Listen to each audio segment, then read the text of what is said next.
드립니다. 할렐루야, 할렐루야. 예수님 부활하셨습니다. 비록 우리가 힘들고 어려운 가운데 부활절을 맞이하지만 이 사실은 변함이 없는 줄로 믿습니다. 그리고 이건 제가 지어낸 것도 아니고 사람들이 말하는 것도 아니고 오늘 마태복음 28장 1절에서 15절 말씀, 그가 말씀하신 대로 살아나셨다. 한번 따라합시다. 그가 말씀하신 대로 살아나셨느니라. 예수의 말씀이 이루어진 줄로 믿습니다. 한 30년 전 기억을 제가 더듬어 보았습니다. 가난한 신학생이었어요. 그래서 책을 마음대로 사고 싶은데 그러지 못했어요. 수업에 필요한 단권은 사서 봤지만 45권 되는 주석을 한지를 사서 공부하는 친구들이 되게 부러웠어요. 그 친구가 산 책을 보니까 매트헨리 성서 주석 그런 거였어요. 저는 엄두도 못 내는 건데 그 매트헨리라는 분이 청교도 신학자인데 하나님을 너무 사랑했어요. 그러니까 하나님을 너무 사랑하니까 하나님 말씀을 너무 사랑했죠. 눈만 뜨면 기도하고 성경 읽고 연구하고, 그래서 그의 받았던 깨달음과 감동을 기록한 책이 매트헨리의 이름, 자기 이름을 써서 신구약 45권 매트헨리 주석을 만들어서 많은 후배들에게 신앙에 도움을 주었던 그런 기억이 납니다. 그가 일평생을 하나님 말씀을 가까이 하고 사랑하고 그 주석을 만들면서 늘 기쁨과 감사의 삶을 살았다. 그도 나이가 들어서 임종에 가까웠을 때에 그 임종을 지키는 가족과 친구에게 이런 말을 남겼다라고 합니다. 하나님을 숨기며 그와 교제했던 삶이야말로 이 땅에서 살았던 사람에게 가장 평안하고 기쁜 삶이었습니다. 매트헨리라는 사람이 하나님을 늘 가까이하고 그는 늘 가는 하나님 말씀을 가까이해서 놀라운 기쁨과 감사와 성취를 이루었던 삶, 그렇게 이야기할 수 있어요. 그에 반해서 18세기의 프랑스의 철학자이고 계몽사상가인 볼테르라는 사람은 하나님을 믿지도 않았습니다. 교회도 인정하지 않았습니다. 많은 책을 썼는데 교회가 기독교가 잘못됐다라는 책들을 썼어요. 그러면서 그는 이런 주장을 펴냈습니다. 100년 안에 기독교라는 종교는 과거의 종교회가 될 것이고 성경은 동화책의 이야기로 추락할 것이다. 그렇게 주장했던 볼테르도 나이가 들어서 임종이 다가왔습니다. 더 나이 드니까 더 비판적이 되고 더 나쁜 방향으로 흘러가니까 옆에 있던 사람들이 다 떠나갔어요. 같이 동조했던 사람들, 비그리스도인들도 다 떠나가 버렸습니다. 임종 직전에 볼테르가 그의 얼굴을 벽으로 향하고 울부짖었다라고 합니다. 나는 하나님과 사람들에게서 버림받은 채 죽어가는구나. 그 임종을 지켰던 간호사가 이렇게 기록을 하고 있어요. 유럽의 모든 부를 다 준다 해도 결코 임종 시에 무신론자의 침대 곁에 가고 싶지 않다. 너무나 무시무시한 경험이었다. 여러분, 한 사람은요 전 생애가 기쁨이 넘치고 감사가 넘치고 보람이 넘치고 마감 전에 내가 정말 보람찬 인생을, 기쁨의 인생을 살았다라고 고백하고, 또 한 사람은 비참하게 끝을 내면서 사람들이 다 떠나고 나는 홀로 죽어가는구나. 그런 차이가 어디서 왔을까? 물론 매트헨리와 볼테르의 단순한 어떤 비교이지만 한 사람은 하나님의 말씀을 너무나 가까이 사랑했고 한 사람은 하나님을 믿지도 않고 말씀을 멸시하는 삶의 결과였다라고 말씀드릴 수 있어요. 오늘 예배하는 성도 여러분들은 하나님 말씀을 가까이 하시기를 예수 그리스도의 이름으로 기원합니다. 주의 말씀은 내 발의 등이요 내 길의 빛이기 때문에 하나님 말씀 가까이 하는 사람은 어둠이 아니라 밝음의 삶을 살아갈 줄로 믿습니다. 저주가 아니라 축복의 삶을 살아갈 줄로 믿습니다. 그리고 하나님 말씀은요, 성경은 반드시 이루어진다. 그렇게 성경은 기록하죠. 우리가 성경 66권 중에 구약 39권은 오실 메시아에 관한 이야기, 신약 27권은 오신 메시아에 관한 이야기인데 39권이 물론 많은 이야기들이 있지만 주된 내용은 메시아가 오실 것이다, 그리스도가 오실 것이다, 그래서 구원자가 오실 것이다 라는 내용이었어요. 그 하나님 말씀이 이루어진 게 예수님께서 이 땅에 오신 임마누엘의 하나님이시고요. 예수님께서 이 땅에 오셔서 보여준 모습도 하나님과 동일합니다. 예수님 말씀도 이루어졌는데 그 많은 말씀이 이루어진 것 가운데 부활도 주님께서 말씀하고 계셨다라는 겁니다. 누가복음 18장 33절 그들은 채찍질하고 그를 죽일 것이나 그는 3일 만에 살아나리라. 마가복음 10장 34절 그들은 능욕하며 침뱉으며 채찍질하고 죽일 것이나 그는 3일 만에 살아나리라 하시니라. 주님은 평소에 내가 죽을 것이지만 내가 인류 구원을 위해서 십자가에 죽겠지만 3일 만에 다시 살아날 것이다. 그렇게 말씀하시고 그 말씀하신 대로 주님은 부활하신 줄로 믿습니다. 이 땅에 살아가는 수많은 사람들, 예수를 믿든 안 믿든 신자든 불신자든 기독교인이든 불교신자든 역사적인 예수를 부인하는 사람은 거의 없어요. 예수가 있었다. 예수가 어느 저 지구 한 곳에 이스라엘이라는 곳에 태어나서 살았다. 그가 남긴 성경이 있다. 이 정도는 거의 다 인정을 합니다. 왜냐 그러면 그게 이스라엘의 역사고 세계의 역사이기 때문이다라는 거죠. 그 역사를 부인하는 사람은 그렇게 많지 않습니다. 지금도 마찬가지죠. 시간과 공간은 다르지만 여러분 예루살렘에 가면 예수님의 흔적들이 너무 많아요. 예수님께서 십자가에 못 박혔던 그 십자가를 세웠던 그곳에 금으로 되어 있는데 얼마나 많은 사람들이 만지고 기도했는데 반질반질해요. 베들레헴이라는 곳에 가면 지금도 예수님께서 이곳에 태어나셨고 그걸 기억하고 기념하는 교회가 존재하고 이스라엘 방방곡곡에 주님의 흔적들이 다 남아있다라는 거죠. 예수님께서 기도하신 곳, 예수님께서 십자가에 걸어갔던 돌계단이 지금도 남아있어요. 2000년에 가까운 세월인데 그 돌계단은 거기에 그대로 존재하고 있고 주님께서 부활 성천하신 것을 기념하며 세웠던 그 성천교회도 지금 우리가 목격할 수 있다라는 거죠. 예수님의 존재 자체가 부인할 수 없는 역사적인 사실이고 주님께서 이 땅에 오셔서 말씀하시고 치료해 주시고 기적을 베푸신 것도 역사적 사실인 줄로 믿습니다. 그것뿐만 아니라 예수 부활도 역사적 사실인 줄로 믿습니다. 오늘 본문으로 돌아가서요. 천사들이 정언이 그걸 증명하는데 여러분 5절 6절 말씀을 보시면요. 천사가 여자들에게 말하여 이르되 너희는 무서워하지 말라. 십자가에 못 박히신 예수를 너희가 찾는 줄 내가 아노라. 그가 여기 계시지 않고 그가 말씀하시는 대로 살아나셨느니라. 와서 그가 누우셨던 곳을 보라. 천사들이 증언하고 있다라고 오늘 본문은 이야기하고 목격자들도 한두 명이 아니다. 오늘 8절 9절에 보시면요.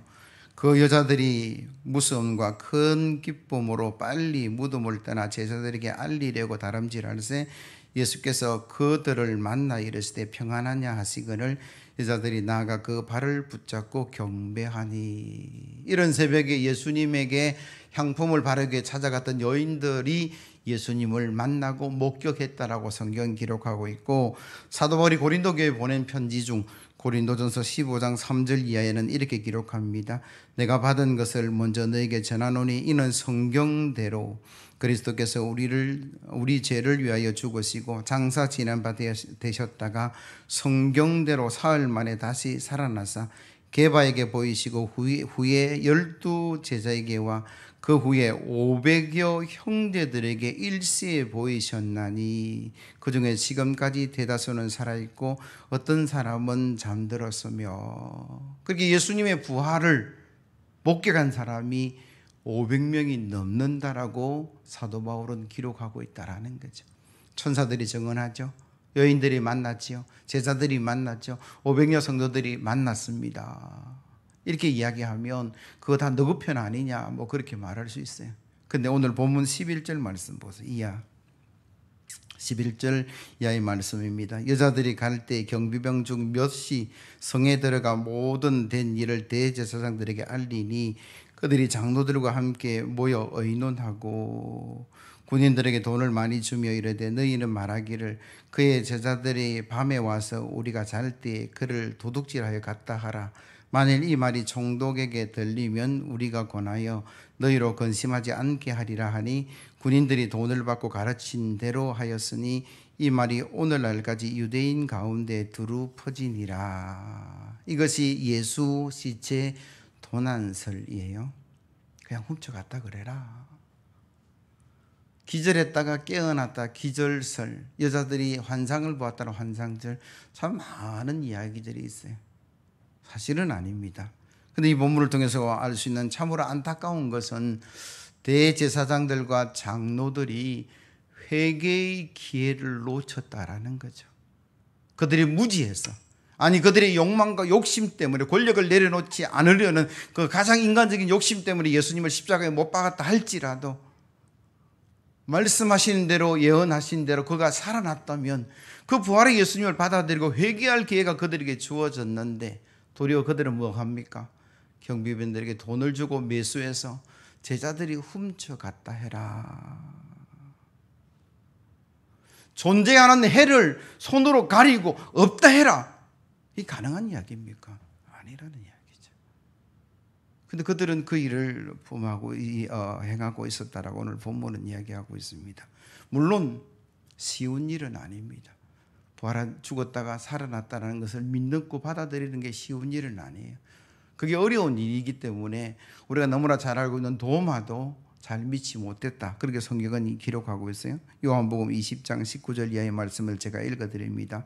이날 곧 안식 후 첫날 저녁 때에 제자들이 유대인들을 두려워하여 모인 곳에 문을 닫았더니 예수께서 오사 가운데 서서 이르시되 너에게 평강이 있을지어다. 이 말씀을 하시고 손과 옆구리를 보이시니 제자들이 주를 보고 기뻐하더라.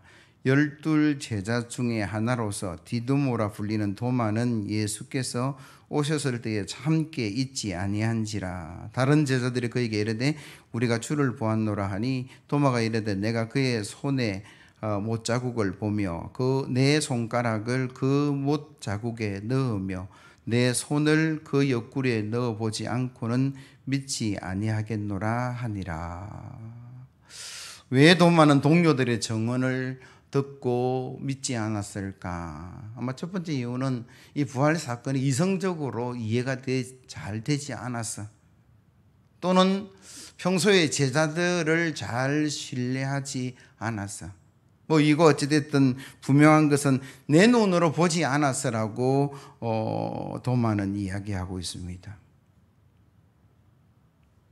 부활의 주님을 만났던 사람들은 그 부활의 주님을 믿게 되고 평안의 삶을 살아갔는데, 부활의 정언에 믿지 못한 사람은 늘 두려움에 살아갈 수밖에 없다라는 거죠.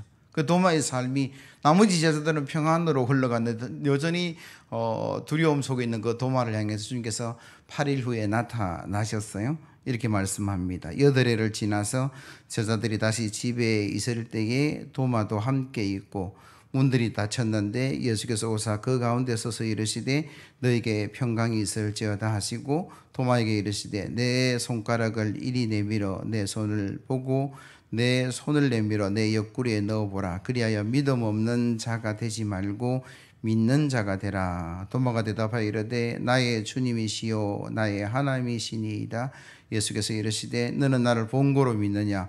보지 못하고 믿는 자들은 복되도다 하시니라. 아멘. 이 말씀을 통해서 도마는 예수 부활의 증언을 듣고 천사들이든 동료들이든 여인들이든 500여 형제들이든 그걸 듣고 믿었어야 했는데 그렇지 못했다. 심지어 경비병들도 그걸 목격했었는데 그는 믿지 못했다라는 이야기죠. 물론 혹여 그 사람들의 이야기니까 너 사람 거짓말할 수도 있고 착각할 수도 있고 잘못 볼 수도 있고 그래서 못 믿겠어, 그래 할 수 있지만 예수님이 말씀하셨고 그 말씀이 이루어졌으니까 내 이성과 내 판단은 내려놓고 하나님 말씀, 예수님 말씀을 받아들이는 그 믿음으로 부활을 믿었어야 했다라는 거죠. 오늘날도 마찬가지죠. 예수님 십자가 부활 사건이 2000년 전에 이곳이 아니라 이스라엘에서 일어났기 때문에 우리들 가운데도, 세상 사람들 가운데서도 아마 기절했을 거야. 내지는 훔쳐갔을 거야. 아니면 여인들이 무서워 떨어서 환상을 보았을 거야.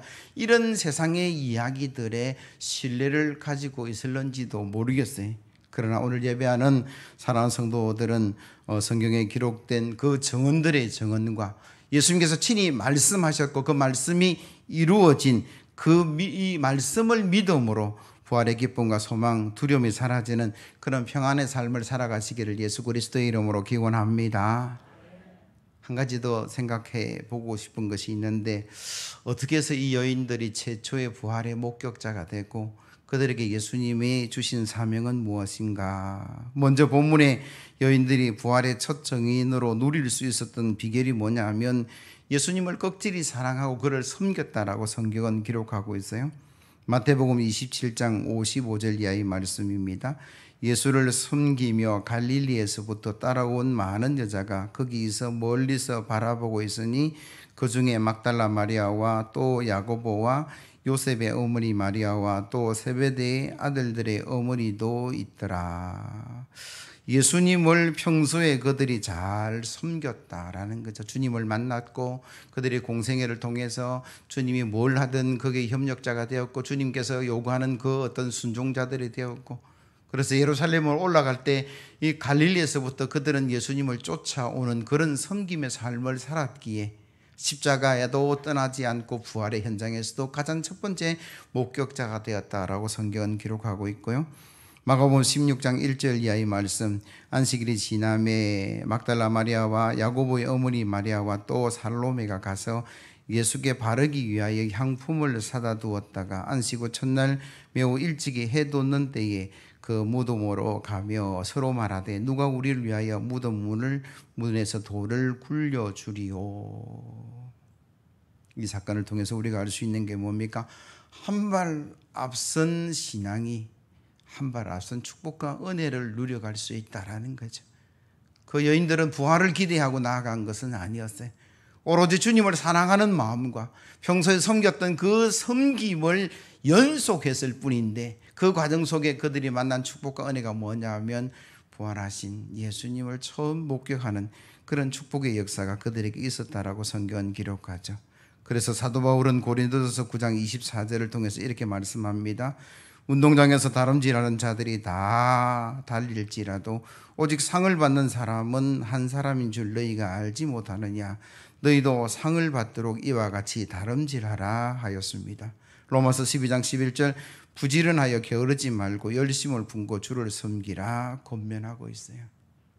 코로나 사태로 인하여서 우리가 여러 가지 어려움이 있습니다만 그 중에 가장 염려되는 것 중에 하나가 우리가 하나님과 멀리 가고 하나님 말씀과 멀리 가고 예배와 멀리 갈까, 늘 저는 마음에 그런 두려움이 있어요. 그래서 늘 기도합니다. 하나님, 우리 성도들이 이런 어려운 가운데서도 하나님을 멀리 떠나지 않고 말씀을 멀리 떠나, 아이고 잘 됐다, 누가 보지도 않고 뭐 예배 뭐 드려도 되고 안 드려, 이런 상황까지 가면 안 됩니다. 하나님, 비록 현장 예배는 못 드리더라도 정말 정성을 다하고 마음을 다하고 뜻을 다해서 온라인 예배를 드리고 찬송을 부르고 기도를 하고 말씀에 아멘을 하고 헌금을 드리고, 이게 흐트러지지 않았으면 좋겠는데 우리는 연약하고 늘 나태해서 그런 것들이 무너질 수도 있겠다라는 생각을 합니다.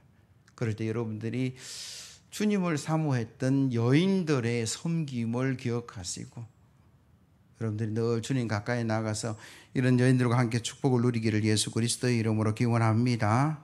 그리고 부활의 예수님은 그 여인들에게 부활의 정인이 되라 그렇게 말씀하시는데, 여러분 7절 8절 말씀 한 목소리로 같이 한번 읽어봅니다. 시작. 또 빨리 가서 그의 제자들에게 이르되 그가 죽은 자 가운데서 살아나셨고 너희보다 먼저 갈릴리로 가시나니 거기서 너희가 배우리라 하라. 보라, 내가 너희에게 일렀느니라 하거늘 그 여자들이 무서움과 큰 기쁨으로 빨리 무덤을 떠나 제자들에게 알리려고 다름질할세. 제가 이 말씀을 묵상하면서 다름질할세라는 단어가 늘 가슴에 들어왔어요. 이 여인들은 부활의 소식을 전하기 위해서 다름질했는데 나는 뭘 해서 달려가고 있는가? 뭘 해 달려가는 인생이 되어야 되는가?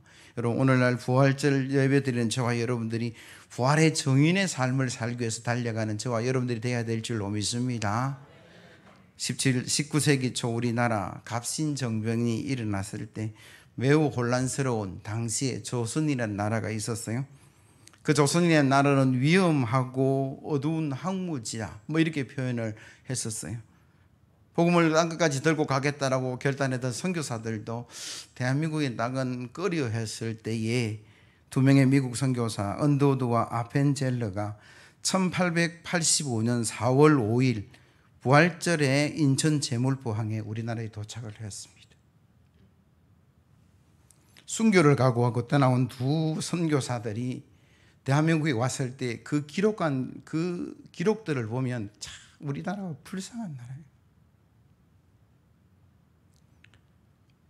1885년 채 200년이 되지 않는 그런 나라인데 문명 먹고 사는 문제, 양반, 상놈, 뭐부터 해서 얼마나 대한민국이 후진 아니 그런 어떤 것들을 읽어보면 참 우리나라가 얼마나 발전을 하고 얼마나 좋은 나라가 되어 있는가.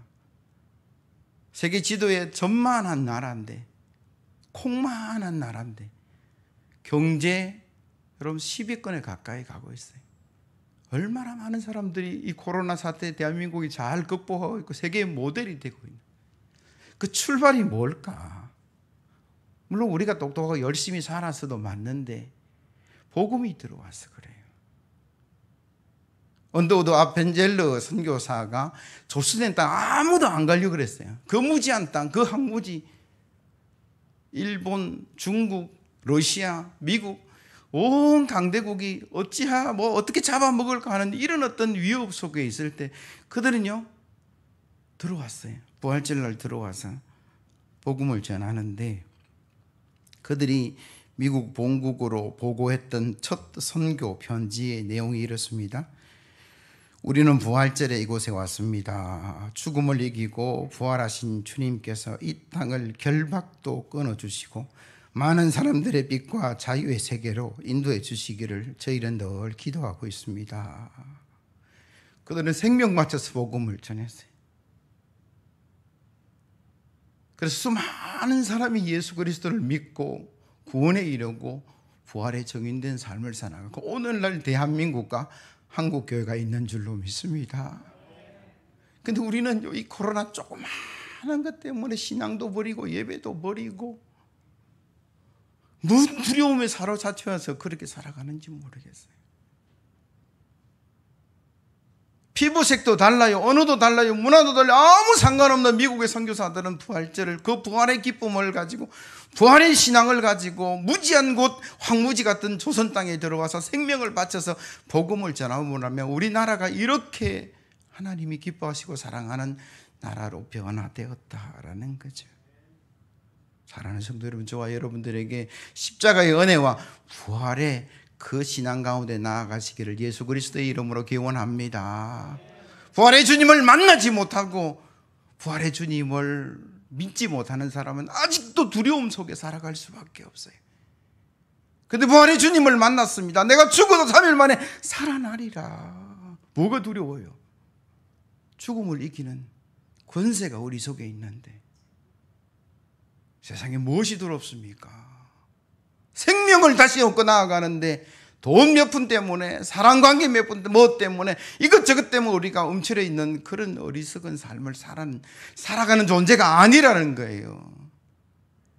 오늘 저와 여러분들이 부활절 예배를 드리면서 이 부활의 믿음을 가지시기를 예수 그리스도의 이름으로 기원합니다. 그래서 부활의 기쁨과 소망을 가지시고 모든 두려움을 이겨내시고 그 복음을 전하고 또 하나님께 빛과 소금의 삶을 살아가는데 전진하는 저와 여러분들 되기를 예수 그리스도의 이름으로 기원합니다.